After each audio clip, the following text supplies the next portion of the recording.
ఎన్టీఆర్ జిల్లా పరిటాలలో భారీగా రేషన్ బియ్యాన్ని పోలీసులు స్వాధీనం చేసుకున్నారు. శ్రీ లక్ష్మీ గణపతి రైస్ మిల్లో రేషన్ బియ్యం నిల్వ ఉన్నాయని తెలుసుకున్న పోలీసులు 600 బస్తాల రేషన్ బియ్యాన్ని స్వాధీనం చేసుకున్నారు. అయితే రేషన్ బియ్యం రీసైక్లింగ్ చేసి మార్కెట్లోకి వదులుతున్నట్లుగా పోలీసులు గుర్తించారు.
బ్రేకింగ్ న్యూస్ చూస్తున్న ఎన్టీఆర్ జిల్లా పరిటాలలో భారీగా రేషన్ బియ్యాన్ని పోలీసులు స్వాధీనం చేసుకున్నారు.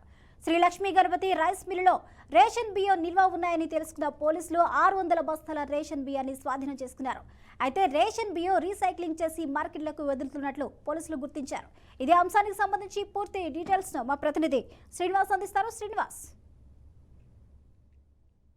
బియ్యం సంబంధించి ప్రభుత్వం ఎంత కట్టడి చేసినా ఎన్ని చర్యలు చేపట్టినప్పుడు కూడా అది అదంతా కొనసాగుతున్న నేపథ్యం చూస్తున్నాము.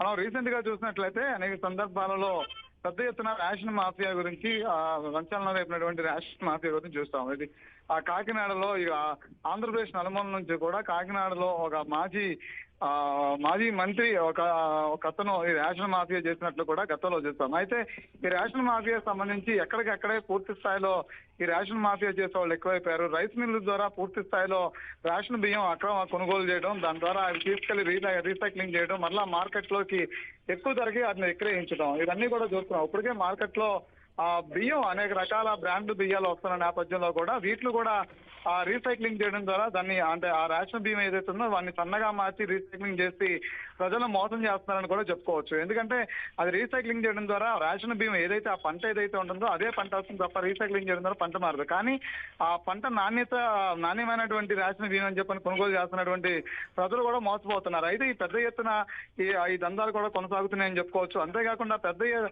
ఎత్తున ఈ రేషన్ రీసైక్లింగ్ మాఫియా కూడా పెరిగిపోయిందని చెప్పుకోవచ్చు. గతంలో చూసినట్లయితే కనుక ఇతర రాష్ట్రాలకి ఎగుమతి చేయడానికి పెద్ద ఎత్తున రేషన్ బియ్యం కొనుగోలు చేసి అవన్నీ కూడా ఇది కాకినాడ పోర్టు ద్వారా నుంచి కూడా పంపించినటువంటి నేపథ్యం చూసాము. అయితే ఇప్పుడు రీసెంట్ గా ఆంధ్రప్రదేశ్ లోనే కొన్ని ప్రాంతాల్లో మిల్లర్లే ఈ రేషన్ బియ్యం కొనుగోలు చేసి వాటిని రీసైక్లింగ్ చేసి అమ్ముతున్నారు. వాటిని కూడా అధిక రేట్లకి అమ్ముతున్నటువంటి నేపథ్యం కూడా చూస్తున్నాం. అయితే వీటి మీద ప్రభుత్వం పూర్తి స్థాయిలో ఎంత దృష్టి సారించినప్పుడు కూడా ఇది ఇంకా కొనసాగుతూనే ఉన్నాయి. అయితే ఈ పౌర సంబంధాల శాఖకు సంబంధించినటువంటి మంత్రి నాదెండ్ల మనోహర్ కూడా కొన్ని సందర్భాల్లో రేషన్ మాఫియా మీద ఉక్కుపాదం మోపుతామని చెప్పారు. అయితే ఇలాంటి అంశాలని ప్రతిసారి కూడా పూర్తి స్థాయిలో పరిశీలిస్తున్న నేపథ్యం కూడా కనిపిస్తుంది. అయితే వీళ్ళ మీద పోలీసులు ఇప్పటికే కేసు నమోదు చేశారు. అయితే ఇది మిల్లును కూడా సీజ్ చేసే అవకాశం ఉన్నటువంటి నేపథ్యం కూడా కనిపిస్తుంది. స్వప్న. Right, thank you Srinivas.